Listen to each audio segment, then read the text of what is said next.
Hey everyone, Scott J. from Crucible Custom Props, Norfolk Lab, and all the forums here. So today we have something I've done before, but this one is a little bit different in that this is the first one I've done on the Field Marshal all aluminum Mauser replica. So the reason is because this prop was just a cast version of the Hero prop from A New Hope. So they cast it and stuck a bunch of crap on it, and that's how you got the different blaster. But this one is super cool. So the kit comes with, at least as far as I know, it comes with the T-track, the push rods, tom tit cylinders, the Imperial disc, the little boobies, the disc here, and it comes with 3D printed push buttons, but these are button covers, but these are the real thing. These are the real deal. The real push button covers. Now these are not the clear lensed versions. These are white caps with little words on them, cut AFL.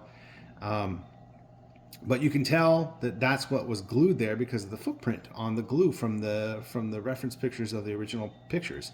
Now you might see a bunch of dust here. That's just I was weathering it and stuff, and I forgot to blow off all the dust here. But I'll do that right before I get it sent out. But yeah, so these are the real deal. These are the real deal. Everything here is super cool. Real catamaran piece. Now, the only thing that is, well, this is cool because this is a vintage plug, but it's not cool because whatever this plug is made out of, this material, this rubbery plastic, was rejecting paint. So this has been painted a couple times with different paints to see if I can get something to stick. And finally, I got something to stick, which is good. And so far, it's stable now.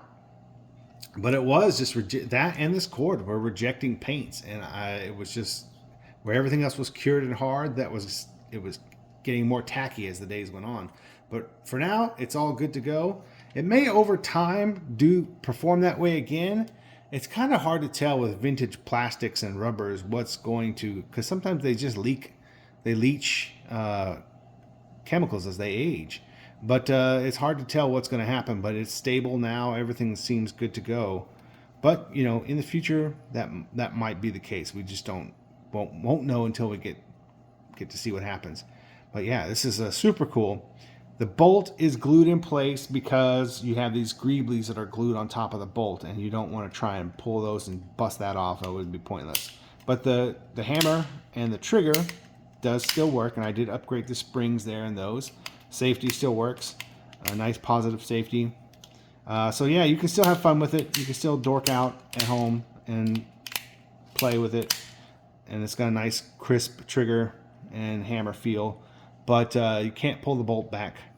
And one thing I wanted to point out was, yes, these are not lined up correctly. Well, they're correct for the prop, but they're not lined up with each other aesthetically. And the reason is because that's how the originals were. We have perfect reference of both sides of this. Hello. And he wanted to be in it. And this is how they were. They were both lined up this way. And that's how they are. So it's off center when you look down it like this. They're not lined up together. But that's how they were on the original prop. So yeah, this is super cool. I need to make one of these for myself now. But definitely a cool version of the DL44 blaster or Mersonn Power 5. But anyway, that's it. Okay, thanks for watching.